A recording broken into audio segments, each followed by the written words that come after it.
एक टैक्सी के अंदर हमें दिखाया जाता है कि नियान, साओ और फेंगजी तीनों साथ में बैठे हुए थे। अभी फेंगजी ड्रंक हालत में था, इसीलिए अभी वो नियान के शोल्डर के ऊपर सो रहा था। ये देख के साओ को बहुत ही ज्यादा जेलस फील हो रहा था। वो नियान से पूछता है, मुझे एक्सप्लेन करो, तब तुमने क्यों कहा कि तुम अपने ब्रदर को लाइक करते हो? ये सुन के नियान हैरान होकर कहता है, क्या तुमने मेरी बातें सुन ली थी? तब मैंने ये इसीलिए कहा क्योंकि मैं अपने ब्रदर को घर ले जाना चाहता था। साओ कहता है, तो फिर तुमने हेजिटेट क्यों किया जब गू मिंग ने पूछा कि तुम किसे लाइक करते हो, अपने ब्रदर को या फिर मुझे? फिर वो उसका हाथ पकड़ते हुए कहता है, मुझे सच बताओ, क्या तुम अपने दिल के गहराई में अभी भी अपने ब्रदर को लाइक करते हो? चाहे तुम्हारा जवाब जो भी हो, मैं तुम पे गुस्सा नहीं करूंगा। मैं बस जानना चाहता हूँ आखिर तुम्हारे मन में कौन है। ये सुन के नियान कहता है, क्या तुम्हें पता है कुकू कैसे ग्रो करते हैं? फिर वो आगे एक्सप्लेन करने लगता है कि कुकू अपने अंडे को दूसरों के घोंसले पे छोड़ देते हैं। जब उन अंडों से बच्चे निकलते हैं तब वो बाकी अंडों को खराब कर देते हैं ताकि वो खुद जिंदा रह सके। और मैं वही कुकू हूँ। जब मेरे फादर मुझे छोड़ के चले गए थे तब मेरे पास सिर्फ ब्रदर ही था।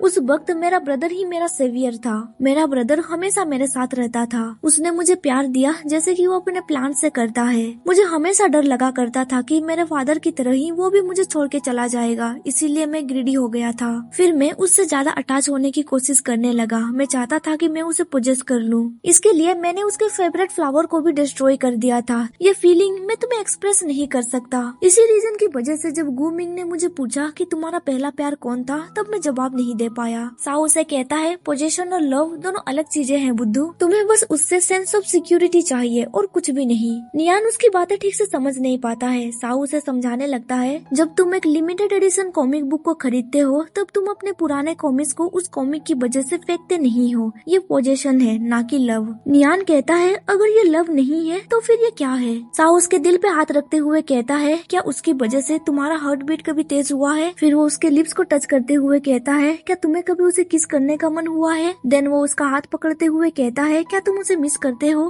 क्या तुम्हें मन होता है उसका भी हाथ पकड़ने का? नियान कहता है, मैं ये सब चीजें सिर्फ तुम्हारे साथ ही करने का सोच सकता हूँ। ये सुन के साओ को रिलीफ फील होता है और वो कहता है, ये तो अच्छी बात है कि तुम्हारी फीलिंग्स सिर्फ मेरी ओर है, ना कि उसकी ओर। तुम बुद्धू हो, वो एक डेंजरियस पर्सन है, वो तुम्हें कभी भी चीट कर सकता है, इसीलिए मैं बहुत ज्यादा परेशान हो जाता हूँ। नियान कहता है, क्या तुम्हें मेरे ऊपर गुस्सा आ रहा है? साओ कहता है, मैं तुम्हारे ऊपर गुस्सा नहीं हूँ, मुझे तुम्हारे ब्रदर के ऊपर गुस्सा आ रहा है, क्योंकि वो तुम्हें कभी भी अपने कंफर्ट जोन से बाहर निकलने नहीं देता है। नियान कहता है, मैं अपने ब्रदर को छोड़ नहीं सकता, अगर मैं ऐसा करूँगा तो फिर वो अपना आपा खो देंगे और मुझे डर है कि वो तुम्हें भी हर्ट कर सकता है। फिर वो आगे कहता है, मेरे ब्रदर ने ऑलरेडी मुझसे कॉम्प्रोमाइज कर लिया है, मैं श्योर हूँ कि वो एक दिन हमें जरूर एक्सेप्ट करेगा। साओ कहता है, मुझे नहीं लगता है कि तुम्हारा ब्रदर इस तरह का पर्सन है जो इजीली गिव अप कर लेगा। अभी कुछ देर पहले रेस्टोरेंट में वो तुम्हें फोर्सफुली पूछ रहा था तुम्हारा पहला प्यार कौन था। नियान कहता है, जब वो नशे में होता है वो अलग एक्ट करने लगता है, इसीलिए तुम उसे सीरियसली मत लो। साओ कहता है, पर मुझे अभी भी जेलस फील हो रहा है, मैं जिस पर्सन को लाइक करता हूँ मैं नहीं चाहता हूँ कि कोई और उसे हक करे। नियान घबराते हुए कहता है, बचपन से ही मेरा ब्रदर मुझे हक करता आ रहा है, ये सिर्फ एक हैबिट है, अब से मैं अपने ब्रदर से डिस्टेंस मेंटेन करके रखूंगा, ठीक है? साओ कहता है, मुझे तुम पे भरोसा है, पर तुम्हें मुझे सिंसियरिटी दिखाना होगा। ये सुन के नियान कहता है, क्या मुझे ये अभी दिखाना होगा? फिर वो ब्लश करते हुए नियान को किस करने लगता है। तो फिर फेंग जी भी उन दोनों को ऐसा करते हुए देख लेता है। अभी भी वो बहुत ही ज्यादा वीक था। साओ थोड़ा ऊंची आवाज में कहता है, फेंग नियान, क्या तुम मुझे पसंद करते हो? जिस पे नियान कहता है, हाँ। फिर वो आगे पूछता है, तुम मुझे कितना पसंद करते हो? नियान कहता है, बहुत ज्यादा। ये सुन के फेंग जी को बहुत ही ज्यादा गुस्सा आ रहा था, जिसकी वजह से वो बेड से नीचे गिर जाता है। उसके गिरने की आवाज सुन के नियान जल्दी से उसके पास जाने लगता है, पर साओ उसे रोकते हुए कहता है, तुम जाके जल्दी से उसके लिए हैंगओवर पिल्स लेके आ जाओ। नियान ओके कह के वहाँ से चला जाता है। साओ उसके करीब जाता है और उससे पूछता है उसे अपने करीब रखने का क्या मतलब है। उसके दिल में सिर्फ मैं हूँ। फिर वो कोल्ड वॉइस में कहता है, तुम कभी भी उससे प्यार नहीं पा सकोगे। इसके बाद हमें नेक्स्ट डे सुबह का सीन दिखाया जाता है। जब फेंगजी का नींद टूट जाता है उसके सर में बहुत दर्द होने लगता है। वो ब्रेकफास्ट करने के लिए किचन रूम जाता है। नियान वहाँ पे पहले से ब्रेकफास्ट कर रहा होता है। मेड फेंगजी को भी खाना सर्व करती है। उसके जाने के बाद नियान कहता है, ब्रदर क्या आप नहीं खाने वाले हैं? फेंगजी कहता है, मैं तुम्हें खाते हुए देखना चाहता हूँ। फिर वो नियान का हाथ पकड़ते हुए कहता है, आज मैं तुम्हें अपने वर्क प्लेस पे छोड़ दूंगा। पर नियान अपना हाथ विड्रॉ करते हुए कहता है, ब्रदर इसकी कोई जरूरत नहीं है, मेरा वर्क प्लेस ज्यादा दूर में नहीं है, मैं 10 मिनट में पैदल वहाँ पे पहुँच जाऊंगा। नियान के लिफ्ट पे खाना लगा हुआ था। फेंगजी उसे साफ करने लगता है, पर नियान उसे अवॉइड करते हुए कहता है मैं ये खुद कर लूंगा। ये देख के फेंग जी हैरान में पड़ जाता है और कहता है जब से हम दोनों वापस आए हैं तुम खुद से मुझसे दूर क्यों कर रहे हो। फिर वो उसका हाथ पकड़ते हुए कहता है क्या तुम ये सब कुछ उस लड़के की वजह से कर रहे हो। नियान अपना हाथ छुड़ाने लगता है पर फेंग जी उसके हाथों को बिल्कुल भी नहीं छोड़ता। फिर वो उसके हाथों पे किस करते हुए कहता है अगर मैं ये करता हूँ तो क्या तुम मुझे हेट करने लगोगे। फिर वो उसके हाथों को टच करने लगता है। नियान जल्दी से उससे दूर हट जाता है और चिल्लाते हुए कहता है प्लीज आप ये सब कुछ बंद कीजिए। ब्रदर मैं आपको हेट नहीं करता हूँ, पर जब आप ये सब कुछ करते हैं मैं बहुत ही ज्यादा डर जाता हूँ। ये सुन के फेंग जी को बहुत ही ज्यादा गुस्सा आने लगता है। वो नियान का गला दबाते हुए कहता है मैंने ऑलरेडी खुद को बहुत इम्प्रूव कर लिया है, फिर भी तुम मुझे हमेशा सैड क्यों कर देते हो। क्या तुम मुझे गुस्सा दिलाने की कोशिश कर रहे हो। मैंने तुम्हें पाल पोस के बड़ा किया है, मुझसे बेहतर तुम्हें और कोई भी समझ नहीं सकता।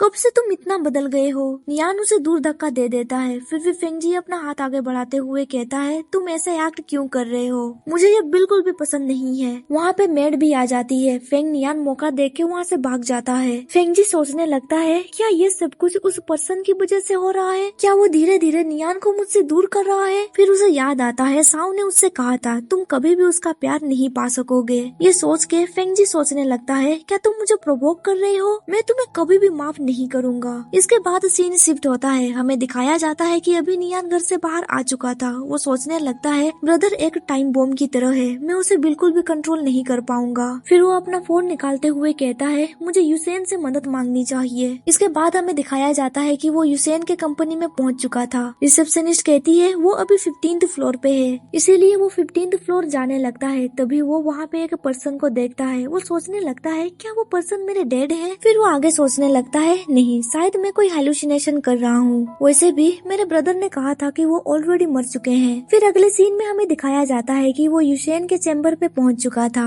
यूसेन कहता है तुम सैड नजर आ रहे हो, तुम मुझे बता सकते हो। नियान कहता है जब से मुझे पता चला है कि ब्रदर मुझे लाइक करता है मुझे बिल्कुल भी समझ नहीं आ रहा है कि मैं उसे कैसे फेस करूं। मैं इस तरह से रह नहीं सकता, मुझे अब क्या करना चाहिए। यूसेन कहता है ये बहुत सिंपल है, तुम्हें कठोरता से उसे रिजेक्ट करना होगा और उसके प्यार को भी ठुकराना होगा, तुम्हें बस उसे कोलैप्स करना होगा। ये सुन के नियान कहता है पर ये बहुत क्रूएल है। यूसेन कहता है तुम्हें क्रूएल होना ही होगा, अगर तुम अपना सॉफ्ट हार्ट दिखाते रहोगे तो तुम्हारा रिलेशनशिप खराब हो सकता है, जो कि तुम्हारे लिए बिल्कुल भी अच्छा नहीं है। नियान कहता है मैं चाहता हूँ कि ब्रदर मुझे समझे, साउ की वजह से मैं उसे छोड़ना नहीं चाहता, वो हमेशा के लिए मेरा ग्रेट ब्रदर रहेगा। यूसेन कहता है तुम्हें सिली नहीं बनना चाहिए, वो लड़का पागल है, वो इतनी आसानी से गिव अप नहीं करेगा। नियान कहता है क्या मुझे सच में उससे क्रूएल एक्ट करना होगा। यूसेन कहता है अगर मैं तुमसे कहूँ कि वो तुम्हें अपने करीब रखने के लिए उसने अपने ही फादर को हार्ट अटैक दिलाया और 7 सालों के लिए पैरालाइज कर दिया और उसकी वजह से साओ के फैमिली को एक बहुत बड़ा अमाउंट चुकाना पड़ा था, अगर मैं तुमसे ये सब कुछ कहूँ क्या तुम मुझ पे भरोसा करोगे। नियान हैरान होके कहता है मुझसे मजाक मत करो, वो भला ऐसा क्यों करेगा। यूसेन कहता है वो बहुत बड़ा बदमाश है, वो बस तुम्हारे सामने ऐसे एक्ट करता है जैसे कि वो एक अच्छा ब्रदर है। नियान कहता है तुम जो कह रहे हो अगर ये बात सच्ची है तो फिर मेरा ब्रदर बहुत ही ज्यादा हॉरिबल है और वो मेरा ब्रदर बिल्कुल भी नहीं हो सकता। नियान को अपने ब्रदर के अगेंस्ट कहते हुए देख यूसेन हंसते हुए कहता है मुझ पे भरोसा करो, मैं तुमसे झूठ नहीं कह रहा हूँ, तुम्हारा ब्रदर एक बुरा लड़का है। नियान कहता है पिछली बार तुमने मुझसे झूठ कहा था कि साउ तुम्हें लाइक करता है। यूसेन कहता है उसके लिए मैं माफी चाहता हूँ, मैं तो बस एक अच्छा अपॉर्चुनिटी क्रिएट कर रहा था तुम दोनों के लिए। नियान कहता है हाँ कभी कभी मैं सीक्रेटली साउ के साथ भाग जाने के बारे में सोचता हूँ, जिस पे यूसेन स्माइल करते हुए कहता है फिर भी तुम्हारा ब्रदर पूरी दुनिया को सर्च करेगा तुम्हें ढूंढने के लिए। नियान कहता है मैं सच में बहुत सीरियस हूँ, मुझे बताओ मुझे क्या करना चाहिए। पर यूसेन वहाँ से जाने लगता है। नियान उसे रोकते हुए कहता है इस दुनिया में तुम ही हो जो मेरे ब्रदर को अच्छी तरह से समझता है। ये सुन के यूसेन कहता है सीरियसली तुम्हें ऐसा क्यों लग रहा है। तभी वहाँ पे कैप पहने एक पर्सन आ जाता है और कहता है एक्सक्यूज मी क्या तुम फेंग नियान हो। जब नियान उस पर्सन को देखता है वो पर्सन और कोई नहीं बल्कि उसका फादर था। उसका फादर कहता है तो मैंने गलत नहीं देखा था। नियान क्या तुम मुझे अभी भी याद कर पा रहे हो, मैं तुम्हारा फादर हूँ। उन्हें देख के नियान तो पूरी तरह से शौक में पड़ जाता है और कहता है आप अब तक नहीं मरे हैं। ये सुन के उसका फादर कहता है हम दोनों अभी अभी मिले हैं और तुम चाहते हो कि मैं मर जाऊं। नियान कहता है ब्रदर ने मुझसे कहा था कि आप गैम्बलिंग में बहुत सारे पैसे हार गए थे, इसकी वजह से उन लोगों ने आपको बहुत मारा पीटा और आपकी जान चली गई। यूसेन कहता है है फेंग जी को डर था कि तुम अपने फादर के साथ उसे छोड़ के चले जाओगे, इसीलिए उसने तुमसे झूठ कहा था।